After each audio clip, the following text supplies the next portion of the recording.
नमस्कार मंडळी, तर आज आपण बनवतोय 1.5 kgचा डॉल केक. त्यासाठी इथे आपण 1 kgचा एक आणि हाफ kgचा केक घेतलेला आहे.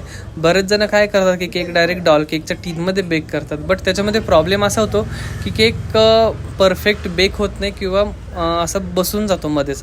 तर तसं न करता तुम्ही असं पण करू शकता आणि फिनिशिंग तुम्ही पाहतच असाल किती छान आलेलं आहे. आणि हो, हे जे मी पिंक कलरचं नोझल्स वापरलं आहे फ्रीलचं, ह्याचं खूप वेगळं टेक्निक आहे यूज करायला. तुम्ही जर हे नोझल्स वापरलं असेल तर कमेंट करून सांगायला विसरू नका. तर इथं आपण पिंक कलरने खूप छान असं आयसिंग करून घेतलं आहे. आणि ह्या नोझलचा असा फायदा आहे की तुम्ही ड्रेस पण त्याच नोझल्सने बनवू शकता, तुम्हाला नोझल चेंज करायची गरज पडणार नाही.